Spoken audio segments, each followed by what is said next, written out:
I sold my last company for $46.2 million. I crossed $100 million in net worth at age 32. And I just made my biggest investment ever by becoming the co-owner of Skool. And I always wanted breakdown videos from Jeff Bezos and Warren Buffett and Elon Musk. What were they thinking? Like, of course they're 100 billion now, but I want to know what they were thinking at 100 million and 10 million. I want to show you what the thought process is behind the investment, and most importantly, how you can model that decision-making framework to make way more money in your life. I decided to invest in Skool and make my single largest investment to date, including putting my brand behind it and endorsing the company, because there's multiple things that are aligned in the same direction. And so Charlie Munger talks about this. He calls it the Lollapalooza effect. And so usually when you get these like massive, explosive growth opportunities, it's not because of one thing. So a lot of people want to have a silver bullet. So it's kind of like a silver bullet fallacy. It's thinking that there's this one big thing that if we just do that, then everything else will work. And more times than not, it's the 100 golden BBs, no silver bullets. It's 2, 3, 5, 6 things that all have an incremental boost, but when you multiply all of them together, create this insane outcome. And so I see that with Skool. And so let me zoom all the way back out to like the ecosystem. So this would be like big thing number one. If we look at the education industry, so let me show you some math real quick. Education globally is 10 trillion. Big. All right. US is 1.3 trillion. Still very big. Now, this is split between two things. You've got formal education, so that would be like 2-year and 4-year degrees. And right now that's around, depending on the source, 850 billion. And for those of you who Google and find out that it's 863, or in another source this is 842, it doesn't matter, because in this type of stuff that we're talking about big forces and we're talking about directional correctness. But it's around 850 billion for formal education. Now, on the other side, it's split. You've got e-learning and online education. I'll put it that alternative education, which right now is about 250-ish billion, 200 to 250-ish billion, depending on your source. All right, so close to that. Now, here's the really interesting thing about this, and this will relate to why I'm betting really big on Skool, or at least one of the reasons, is that this one is shrinking by 6% per year. Kind of interesting. This one is growing by about $40 billion per year. Now, that is because this one's growing at roughly 20% per year. So you've got this massive nut here that's shrinking by 6%, all right, which is about, what's the math here? About $50 billion is what it's losing every year. And we've got this other one that's gaining $40 billion a year and growing at 20%. So when I see these two things, and I see this big overall industry in terms of 1.3 trillion, 1.2 trillion, whatever, I see this as actually a crisscross. So formal is continuing to go down, and alternative, or e-learning, et cetera, is continuing to go up. And so it's almost the exact amount that this one loses every single year is almost the same amount that this one is gaining every single year. And so that underpins a shift in buying behavior. People are seeing more and more that formal education doesn't give the return that it was promising. And people are able to learn skills directly that can contribute to them making more money and being able to contribute in society, feed their families, pay their rents, pay their mortgages, and ultimately just live productive lives. And so if you're a hairstylist, you're like, well, you know what? The formal education thing doesn't matter, because all I have to do is like learn how to like post on Instagram, like my clients that even I do in my garage, and I get more DMs for people who want me to do that, and not a single customer's ever asked me for what my certification was. Huh. So maybe this skill is more valuable than this skill. Huh. And this girl is willing to teach me how she does it for $1,000, whereas this school is 2 years and 15 grand. Well, the ROI is not there, right? And so what's happening is a lot of this money that has been going to these big endowments, these Harvards, these big university money. Now, I do think at the top, those guys are probably protected for a while, but it's like the mediocre middle. It's CCU State, right? Like those are the ones that have 4-year degrees that don't mean anything, that no one cares about. All of that money is getting actually pushed all the way back down to the bottom to basically creators, people who are good at teaching a niche skill. They're like, hey, I did this thing, it worked well for me, here's how you can do it. And that works for anything, whether it's like you're selling to customers like, hey, I lost this weight, this is how I did it, I eat all meat all the time, and somebody else is like, I only eat plants, whatever. And if that sounds cool to you, I can show you how I did it. And so this industry is continuing to grow. So when I see this, I think, okay, huge amount of money changing hands in a very fast time zone. I'd rather be in this boat than in this boat. And so that's thing number one. So that's kind of the industry overall. Now, if you look at me personally, like how do I intersect with this? Well, the first two companies that I sold, so Gym Launch and Prestige Labs, well, I'd sold companies before that, but they were just low seven-figure numbers, not bigger numbers. Those companies service creators. And as somebody who came from first a direct response marketing background and selling media and licensing to brick and mortar gyms, I'm really familiar with this model. Like there is no university for gyms. And so I did my best to create that university for gym owners, because if you went to school for being a gym owner, you'd make a heck of a lot more money than if you just went to school for like business and then opened a gym. I have lived through this huge shift in wealth because like I started, I think when I was 27 years old, I think we took home $16 million in income, just capitalizing on this trend. And so I know that that money is out there and people are starving for information that they can actually use to feed themselves.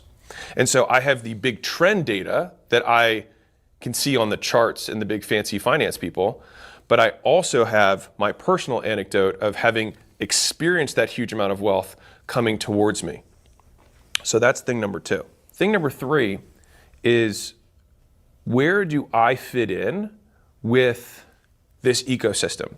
And so my audience, for the most part, is split between business owners and people who'd like to start a business. My whole mission with making the content that we do has been to make real business accessible for everyone. And so early on for me, I didn't have a lot of mentors and help. And so I just looked everywhere I could to learn this stuff. And I learned a lot of it the hard way. One of the reasons that I put this stuff out there is that also some of the sources that exist out there are just honestly false. Like they are teaching things they have not done. They're regurgitating content from other people and getting key points wrong because they don't know why it's right to begin with, and just basically leading people astray. And I actually don't think it's malicious. I think they just want the views, they want the likes, they want the ad revenue, whatever. And like, I don't blame, whatever. I would like to at least put stuff out there that I know, like I have done this and I have done it many times. And so if you follow this process, whether you're a good person or a bad person, it will probably work for you. And so my audience knows that my whole goal has been to make real business accessible for everyone. And so if we're thinking, okay, Alex, you could have promoted, I don't know, pick something, drop shipping. Like there's a lot of different things I could have done, but why Skool particularly? Well, because the mission of Skool aligns with my personal mission, which is to make real business successful for everyone. They want to, like Skool wants, myself included now, I'm a co-owner, want to make business fun and easy for everyone. And so I spent 6 months talking to the founder about like, what do you really want this to become?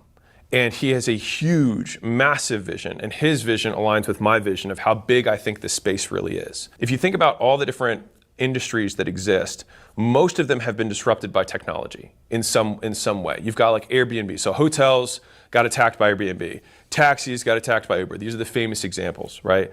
But there isn't, if you think about it, no one's disrupted education. No, like there's no one place that everyone goes to learn stuff. It's still completely fragmented. And as somebody who's been in that space and understands that space very well and sees the trends, I believe that there will be someone who will take it. And my bet is that Skool will be that company. Now, why Skool versus the zillions? So this is like, I guess, point 4, which comes down to why this particular company, this particular product. And hopefully even going through this, the thought process, you can still relate to any major decision that you have to make in your life. And so why Skool particularly? One of my big litmus tests for something, a product that I'm going to promote, is that I want it to grow on its own. Meaning, if the only way that a company grows is that it advertises, and when it stops advertising, it goes down, I don't like that. I like to have passive growth. And so let's go over here and I'll walk you through it. So there's something that I call the golden ratio in business.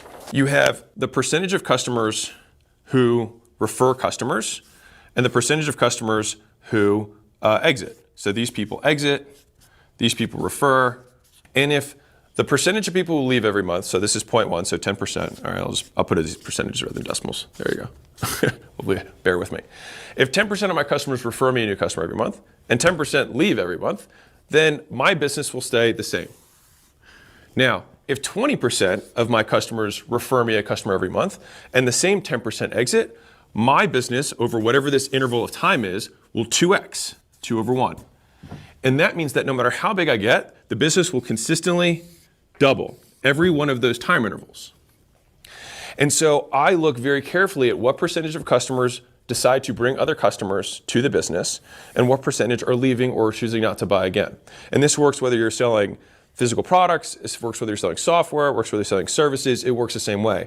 And so this golden ratio of percentage of referrals over percentage of people who leave or churn is what tells you the passive growth rate of a business. Now, the vast majority of businesses, they've got, let's call it, 2% of people are referring, and they've got, 10% of people that are leaving. And so they have to fill this bucket up with ads or marketing or outreach or whatever it is that they have to do to fill up the top side so that they just don't lose everyone over time.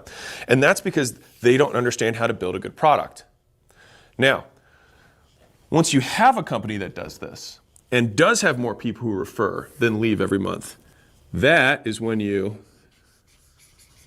this is a flame.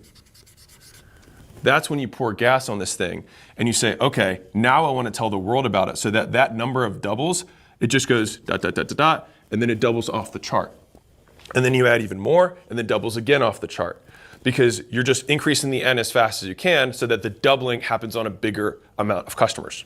And so if all this school stuff sounds interesting to you, I do have an easy offer for you. You can go to skool.com/games.